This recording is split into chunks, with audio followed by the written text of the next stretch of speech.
Hello दोस्तों, आप सभी का स्वागत है आपके अपने यूट्यूब चैनल मैथ मस्ती पर। दोस्तों मैं हूं विपिन यादव और चलिए आज हम पढ़ने वाले हैं मेंसुरेशन में वृत्त के बारे में। वृत्त के बारे में बेसिक चीज़ भी पढ़ेंगे, यानी वृत्त यानी सर्किल, और सर्किल से संबंधित प्रश्न भी करेंगे। जैसा कि आप ट्रायंगल में देख चुके हैं, यानी त्रिभुज हम आपको पढ़ाए थे। उसके बाद 2-3 वीडियो के बाद सारे फिगर से मिसलेनियस जो क्वेश्चन होगा उसको भी हम करवा देंगे। तो आइए शुरुआत करते हैं वृत्त से। और सबसे पहले वृत्त और वलय पर आधारित प्रश्न जो होगा हमारा, दोस्तों आपको पता है यही हमारा वृत्त है। वृत्त की ये परिधि है, ये घेरा, और एक यहाँ केंद्र बिंदु जो एकदम सेंटर में होता है। केंद्र बिंदु से परिधि को छूने वाली रेखा हमेशा त्रिज्या कहलाती है। ये त्रिज्या कहलाती है और त्रिज्या को स्मॉल आर से लिख देते हैं। ये आर से लिखते हैं किसको? त्रिज्या को। ये त्रिज्या हो गया। दोस्तों आपको पता है केंद्र बिंदु से परिधि को किधर भी छू दे वो त्रिज्या ही होगा, इस बात को ध्यान रखना है। और दोस्तों केंद्र बिंदु से परिधि को छूने वाली रेखा क्या होती है? त्रिज्या होती है। ये आपका परिधि है, ये जो घेरा है।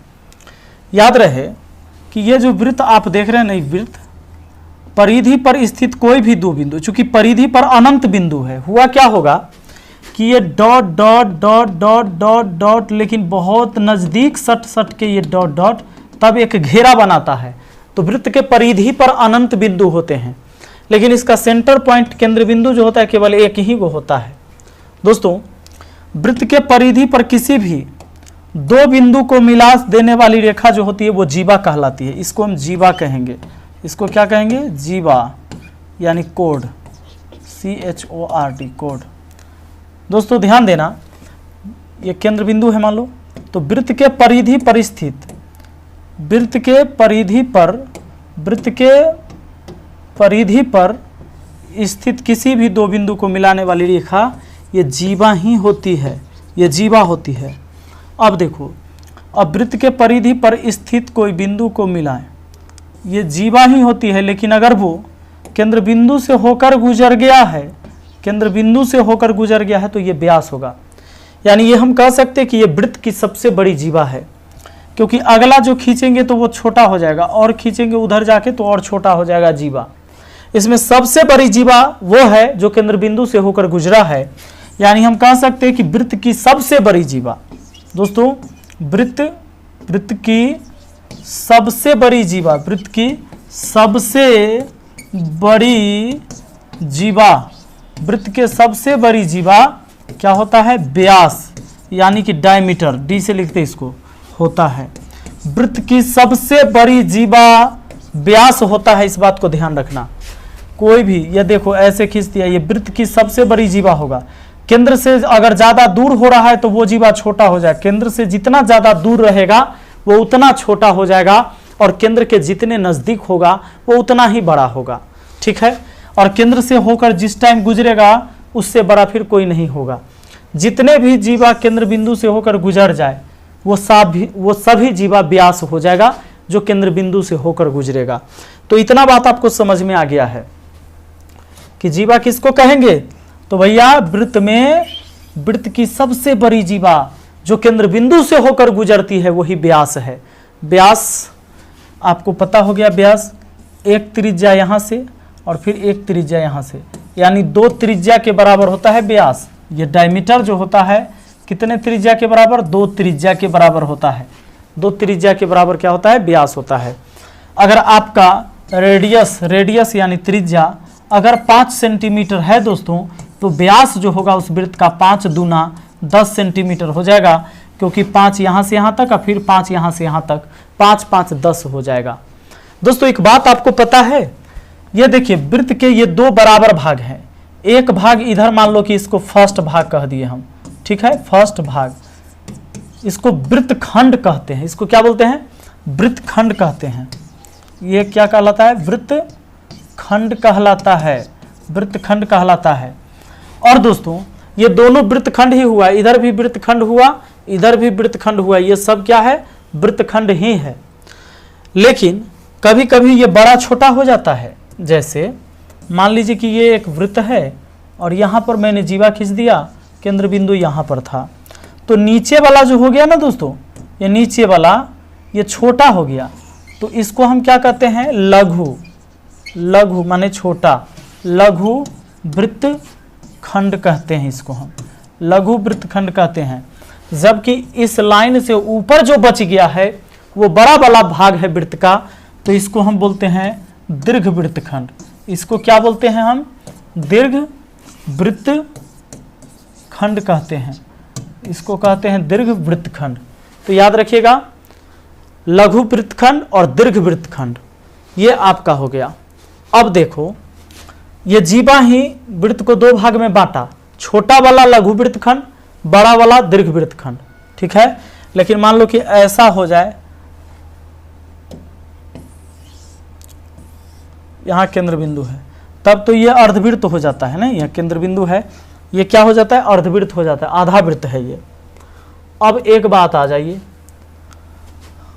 ये जो वृत्त है ना, ये इसकी परिधि है, लेकिन अगर इस पूरे का एरिया आपको चाहिए, ये पूरा एरिया आपको चाहिए कि ये पूरा एरिया कितना है, ये पूरा एरिया, तो इस वृत्त की एरिया जो होता है, वृत्त का क्षेत्रफल, इस वृत्त का क्षेत्रफल आपको पता होगा पाई आर स्क्वायर होता है, और पाई जो होता है वो 22/7 के बराबर होता है। पाई का मान कितना होता है, 22/7।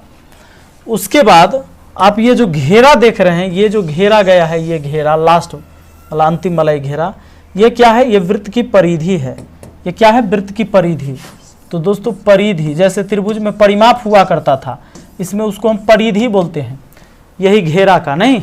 जैसे मान लीजिए कि ये त्रिभुज था, आपने देखा था पीछे की वीडियो में, तो ये पूरा जोड़ देते थे, तीनों भुजा के लंबाई को जोड़ लेते थे, तो वही आपका परिमाप हो जाता था। इसमें इसका ये क्या कहलाता है, ये जो घेरा है ना लास्ट वाला, ये आपका परिधि कहलाता है, परिधि।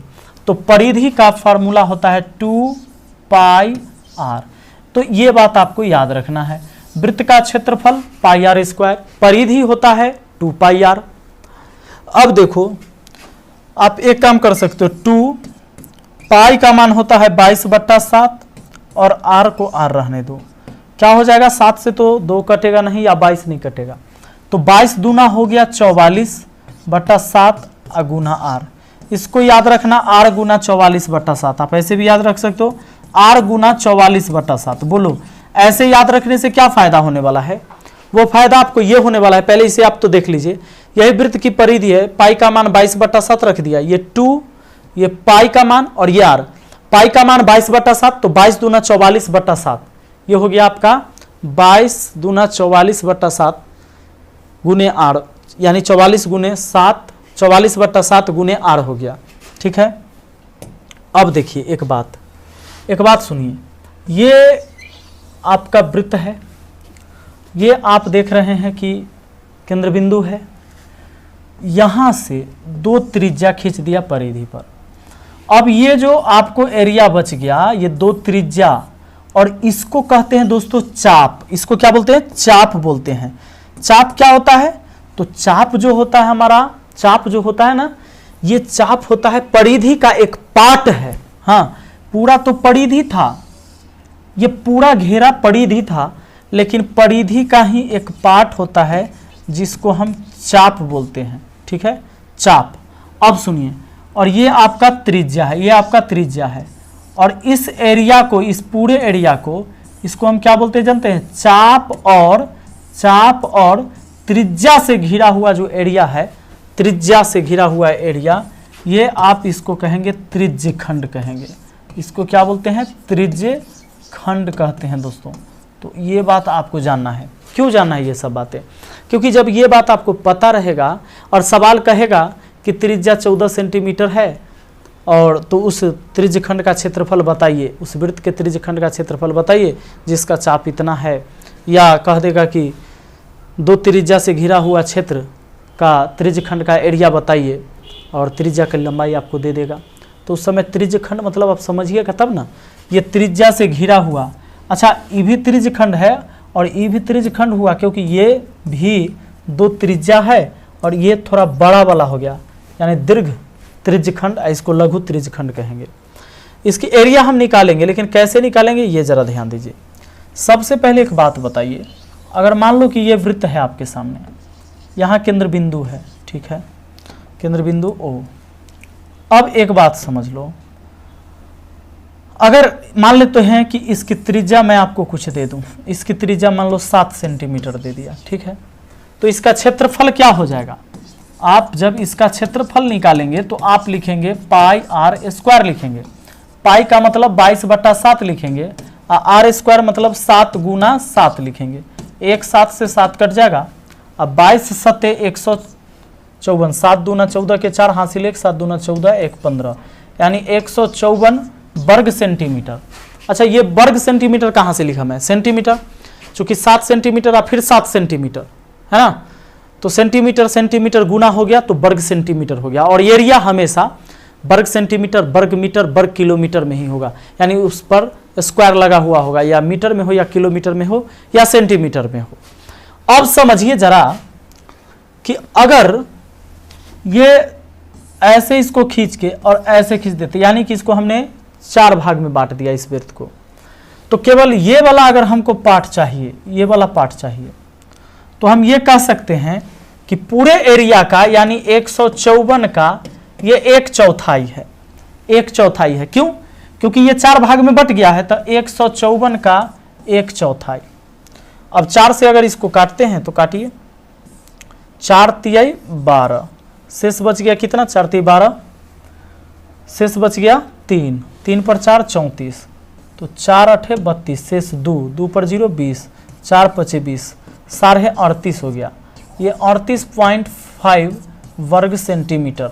आप कहेंगे कि इसका जो एरिया 38.5 वर्ग सेंटीमीटर कैसे हुआ? ये 1/4 क्यों किया? क्योंकि 4 गो था, 1 2 3 4, तो 1/4 ना है, पूरे एरिया का 1/4 है, यानी इस त्रिज्यखंड का क्षेत्रफल पूरे एरिया का 1/4। अब जानिए, ये 1/4 पहले से भी आप रटे हैं फार्मूला में, लेकिन आप भूल जाते हैं। कैसे? आप याद किए होंगे त्रिज्यखंड का एरिया पाई आर स्क्वायर और थीटा बटा 360, आपने ये याद किया है। और पाई आर स्क्वायर से तो हम मान निकाल चुके हैं, पाई आर स्क्वायर से मान कितना निकाल चुके हैं? 154, तो 154 एरिया रख दिया। पाई आर स्क्वायर क्यों होता है? वृत्त का एरिया होता है पाई आर स्क्वायर, और थीटा बटा 360। आपको पता है कि केंद्र पर 360 डिग्री का कोण बनेगा, पूरा एक चक्कर लगेगा तो, और हमको निकालना है ये वाला और ये वाला, तो इसका मान कितना होगा? 90 डिग्री। क्यों होगा? क्योंकि 90 चौका 360, 4 पार्ट बटेगा तो 360 डिग्री भी 4 पार्ट में बट जाएगा, तो 90 डिग्री हुआ। यानी थीटा के जगह ऊपर रखाया 90 और नीचे पूरे कितना का? 360 का। 360 में 90 का मान निकालना है, तो 90 चौका 360 हुआ, और 4 का आधा 2 हुआ, 154 का आधा कितना हो गया? 7 दूना 14, 7 2 सत्ते 14, यानी 77/2, यानी 38.5, 38.5 हो गया ना। तो आप ऐसे करेंगे, यानी अब आपको ये याद रखना होगा भैया कि कोई अगर वृत्त है और उस वृत्त के आपको निकालने हैं, उस वृत्त का आपको निकालना है, उस त्रिज्यखंड का एरिया, इसका एरिया अगर निकालना हो तो आपको यहाँ वाला कोण पता होना चाहिए और त्रिज्या पता होना चाहिए। तो आप क्या करेंगे?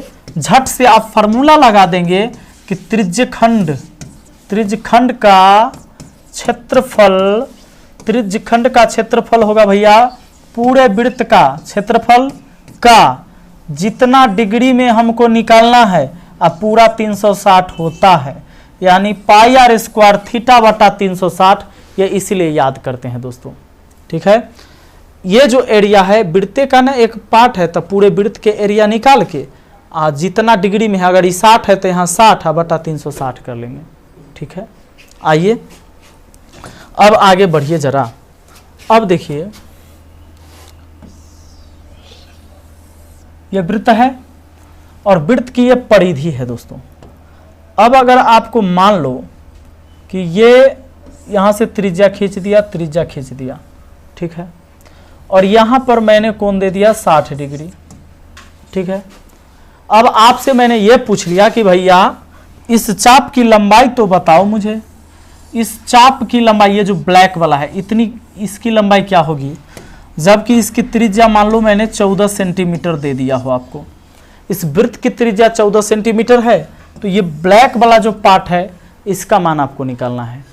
तो देखो ये क्या है, ये पूरे वृत्त का पूरे वृत्त का एक पार्ट, मतलब पूरे परिधि का एक पार्ट है, पूरे परिधि का एक पार्ट है। तो पहले फॉर्मूला परिधि का लगेगा 2 पाई r, और उसके बाद थीटा अब बटा पूरा एक चक्कर होने पर 360 होता है। तो जितना डिग्री का निकालना है उसको यहां पर लिखना है दोस्तों। 2 पाई का मान होता है 22/7, r का मतलब जो त्रिज्या दिया हुआ है, त्रिज्या 14 दिया हुआ है, और थीटा बटा 360। तो आपको 60 डिग्री का मान निकालना है, कितना में? 360 में, क्योंकि वृत्त के केंद्र पर पूरा एक चक्कर लगने पर 360 का कोण बन जाता है ना। अब देखो, अब ये 60 छके मतलब कि 1/6 भाग हुआ। ये जो परिधि हुआ ना, ये वाला ये पूरे का ये वाला चाप जो हुआ, ये परिधि का 1/6 भाग हुआ। हाँ, अब देखो आप क्या कर दोगे, 7 दूना 14 काट दोगे। चलो 2 तिहाई 6 भी काट दिया मैंने, 22 दूना 44 और 44/3। अब भाग लगा लीजिए, 14 तिहाई 42 और 2 44, यानी 14.2/3 सेंटीमीटर हो जाएगा आपका आंसर। तो ऐसे हो जाएगा। अब आप समझ गए हैं कि ये वाला एरिया निकालना है, तो एरिया का थीटा बटा 360, एरिया का फॉर्मूला आपका है पाई r स्क्वायर थीटा बटा 360। तो ये कब यूज करेंगे हम? ये तब करेंगे जब कोई एरिया निकालना होगा। अब अगर आपको इस चाप की लंबाई बतानी हो, तो चाप की लंबाई के लिए हम क्या करेंगे, परिधि लिख देंगे 2 पाई r, क्योंकि परिधि का ही एक पार्ट होता है चाप। परिधि का फॉर्मूला लिख दिए और थीटा बटा 360। ऐसे होगा भैया काम, ठीक है। अब आ जाइए, आगे बढ़ जाइए ना। देखिए और एक बात, अब देख लो, ये है सॉरी, ये है आपका अर्धवृत्त। ये क्या आपका अर्धवृत्त है। तो अर्धवृत्त में आपको क्या करना है, आपको पता है अर्धवृत्त का क्षेत्रफल क्या होगा? अर्धवृत्त का क्षेत्रफल, तो अर्धवृत्त का क्षेत्रफल पूरे वृत्त के क्षेत्रफल का पाई r स्क्वायर का कितना? आधा। पाई r स्क्वायर का 1/2, इसलिए पाई r स्क्वायर बाई 2 लिखा हुआ रहता है जब आप बुक में देखते हैं। आगे देखिएगा, और अर्धवृत्त का ये परिधि कितना होगा? अर्धवृत्त का परिमाप, अर्धवृत्त का परिधि क्या करने वाले हैं आप? अर्धवृत्त का परिधि क्या? 2 पाई r का आधा। क्या पूरे वृत्त के परिधि का आधा? क्या नहीं, गलत है। पूरे वृत्त के परिधि का आधा नहीं होगा, ये गलत हो जाएगा। सुन लीजिए, इसमें क्या करना होगा। देखो, सबसे पहले पूरे वृत्त के परिधि का आधा कितना हुआ सो समझो जरा। आप एक बात बताओ, ये पूरा वृत्त हुआ, तो इसकी जो घेरा है उसकी लंबाई तो 2 पाई r हुई। अर्धवृत्त की परिधि यही होती है ना, 2 पाई r। तो अगर इसमें हम आधा लेते हैं तो 2 पाई r तक पूरा एक चक्कर लगने पर, तो आधा तो केवल पाई r ही होगा ना। अगर हम आधा लेंगे तो कितना होगा? आधा लेंगे तो इसको हटाते हैं, चलो अब इसको भी हटाते हैं, इसको हटा दीजिए। अब देखो, तो पूरा परिधि होता है 2 पाई r। इसका मतलब है कि एक बार पाई r और फिर पाई r, ठीक है ना, तब ना हुआ ये 2 पाई r। यानी आप ये कह सकते हो दोस्तों कि यहां से यहां तक केवल एक बार पाई r होगा, ठीक है। कहां से कहां तक? तो याद रहे, यहां से यहां तक एक बार पाई r हुआ, और फिर यहां से यहां तक एक बार पाई r हुआ, तो 2 बार पाई r, यानी हो गया इसकी घेरा 2 पाई r। लेकिन जब हम अर्धवृत्त में चलेंगे, तो ई वाला तो हम मिटा देंगे। अर्धवृत्त में ये तो रहेगा ना, ये रहेगा ना। अब सुनो, तो इसमें क्या होगा, यहां से यहां तक एक त्रिज्या और यहां से यहां तक एक त्रिज्या, 2 त्रिज्या भी इंक्लूड होगा, तब जाके ये पूरा अर्धवृत्त का घेरा बनेगा और वो परिधि होगा। तो भैया अर्धवृत्त का परिधि हुआ ई वाला पाई r, और फिर r प्लस r, यानी 2 गो r ऊपर में और जुड़ गया। r को कॉमन ले लो, अब पाई, यहाँ पाई और +2 लिख लो।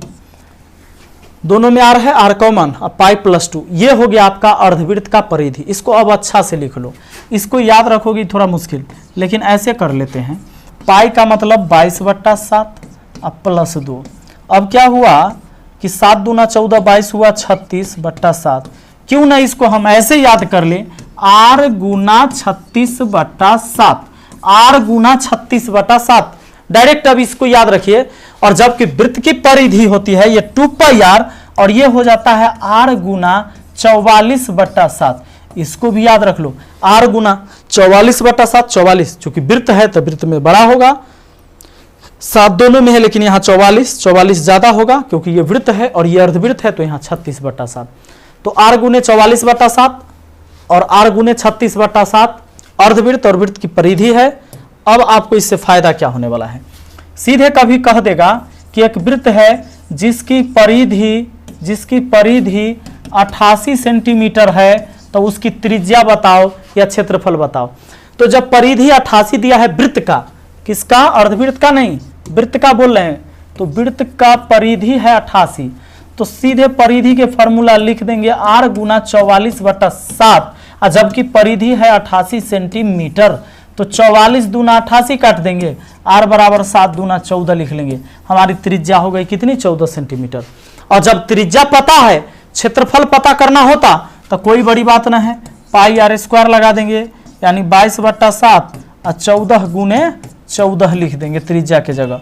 7 दूना 14, 14 दूना 28, यानी 22 गुना 28 गुना कर दीजिए, जो आ जाए वही आंसर आपका हो गया।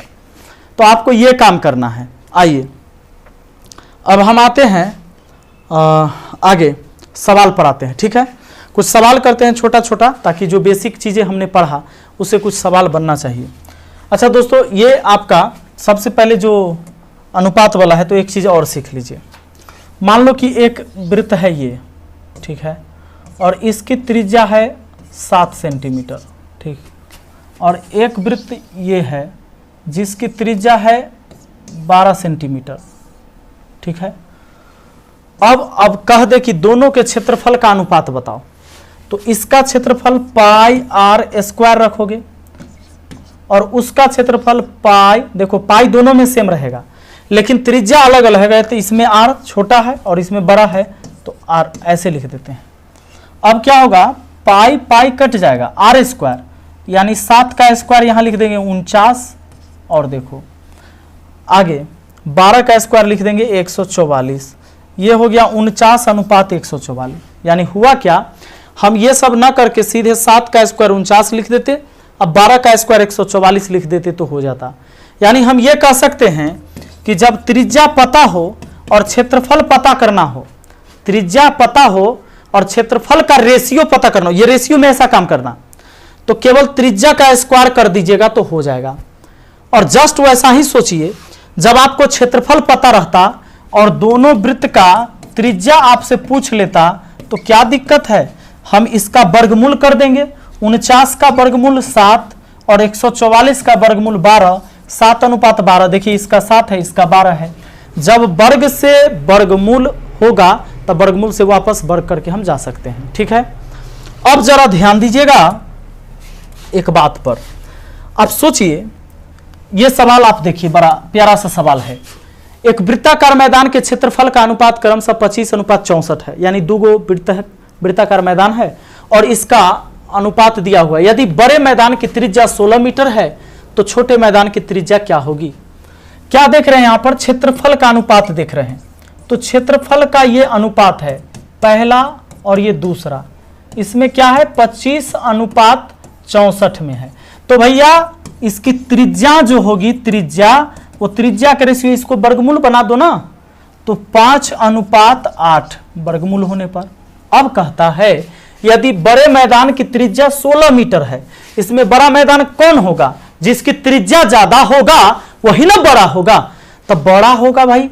ये देखिए इसकी त्रिज्या अनुपात में 8, जबकि रियल में त्रिज्या 16 मीटर, तो अनुपात 1 का वैल्यू हो गया 8 दूना 16, यानी 1 की वैल्यू 2 मीटर। तो भैया 5 की वैल्यू निकालनी है, 5 दूना 10 मीटर, ये हमारा आंसर हो गया। 10 मीटर है आपको ऑप्शन बी में, तो यही हो गया आपका आंसर, ठीक है। आइए बढ़ते हैं अगले सवाल पर। और नेक्स्ट क्वेश्चन को देखते हैं। हमारा अगला सवाल, वृत्त के चतुर्थांश के आकार में एक कागज की शीट का परिमाप 75 सेंटीमीटर है, उसका क्षेत्रफल ज्ञात कीजिए।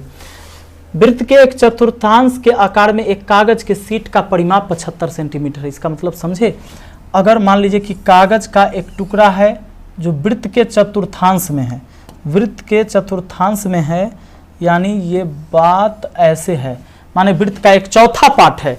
जैसे मान लो कि ये एक वृत्त है, अब वृत्त के 4 पार्ट ऐसे कर लीजिए, तो एक पार्ट है ये, है ना।